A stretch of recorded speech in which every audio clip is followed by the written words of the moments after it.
Bonjour, ici Julien Cabana. Nous sommes présentement à Sept-Îles, sur la Côte-Nord, pour discuter avec des intervenants du milieu concernant le fameux plan Nord qui est annoncé par le gouvernement du Québec. On veut parler de chasse, de pêche et de tourisme d'aventure.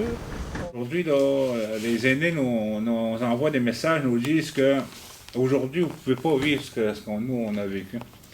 Et aujourd'hui, il faut développer de nouvelles relations avec les occupants du territoire, parce que c'est très important d'avoir une vision de façon à ce qu'il y ait une harmonie sur les relations qu'on va développer avec les Québécois, ceux qui gèrent le territoire du Québec.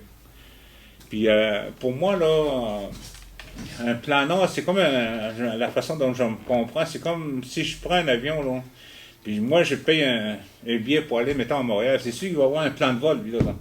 Il va y avoir tous les ingrédients pour se rendre là-bas, il va y avoir de l'essence, des services, il y a toujours quelqu'un qui va...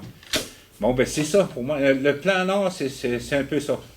Là, Parce que si tu planifies pas le territoire, il y a des Américains, il y a des Russes, il y a d'autres compagnies, des multinationales qui vont s'établir sans s'en rendre compte au niveau du gouvernement québécois. Je pense qu'il y a quand même une structure qui existe. Les Québécois se sont donnés un gouvernement provincial pour gérer les territoires. Je pense que faut pas l'opportunité qu'on a, là, faut pas qu'il la perde. Puis le leadership du gouvernement québécois, là, je pense qu'il est en train de le faire, là.